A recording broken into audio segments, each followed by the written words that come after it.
তো চলো তোমাদের সাথে আজ একটা প্রায় হারিয়ে যাওয়া একটা রেসিপি শেয়ার করছি। সেটা হলো বাঙালদের প্রিয় আলুর খোসা বাটা।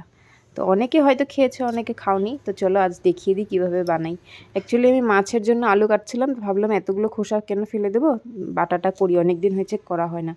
তো এই বাটাটা অ্যাকচুয়ালি আমার দিদা বানাতেন, তো মার মুখে শুনেছি, দিদার হাতে তো খেতে পাইনি, মার হাতে খেয়েছিলাম। তো ওই মা যেভাবে বানাতো সেভাবে বানানোর চেষ্টা করেছি আর কি। তো ওই তেল তেল গরম করে ওটাতে কালো জিরে, রসুন কয়েক কোয়া আর পেঁয়াজ একটু ভাজা ভাজা করে নিচ্ছি। তারপর একটা লঙ্কা দিয়ে দিয়েছি, তোমরা যদি ঝাল বেশি খাও তাহলে আরও বেশি লঙ্কা দিতে পারো।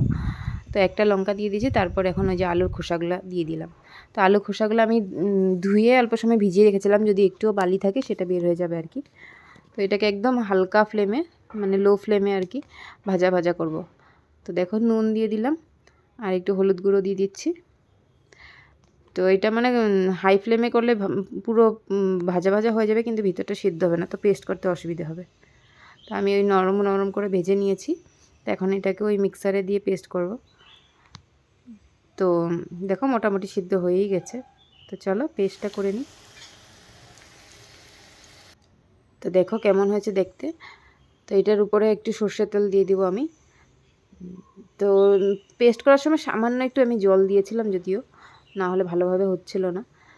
তো একটু সর্ষের তেল উপর দিয়ে ছড়িয়ে দিলাম।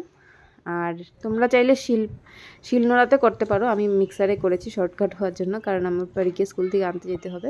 আর এটা তুমি গরম ভাত দিয়ে একদম পুরো ভাত খেয়ে নিতে পারবে, এত টেস্টি হয়। তো চলো পরীকে এই যে নিতে এসেছি আমি। ওর এখন স্কুলে সামার ক্যাম্প চলছে, মানে রোজ কিছু না কিছু অ্যাক্টিভিটি চলে। আজ ছিল নো ওভেন কুকিং, মানে ওই গ্যাস ছাড়া কিছু বানানো আর কি। তো বাড়ির থেকে আমি ওই কর্ন বয়েল করে দিয়েছিলাম, শসা, পেঁয়াজ আর টমেটো ছোটো ছোটো কেটে দিয়েছিলাম, ওটা দিয়েও চাট বানিয়েছে। এই যে দেখো দিয়ে দিয়েছে বাড়ির জন্য আবার। তো আমি ওকে বললাম সবাইকে এখন দাও, তো দিচ্ছে আর কি। পাপা, মাম্মা, দাদু ঠাম্মিও এখানে আছে, ওদেরকেও দিল। আর নিজেও খাবে এখন আর কি বসে। তো চলো আজকের থেকে আর আলুর খোসা একবার যদি বাটা খাও, নেক্সট টাইম থেকে তোমরা আর ফেলতে চাইবে না। আর বাটাটা করলে অবশ্যই আমাকে কমেন্টে জানিও। Bye bye.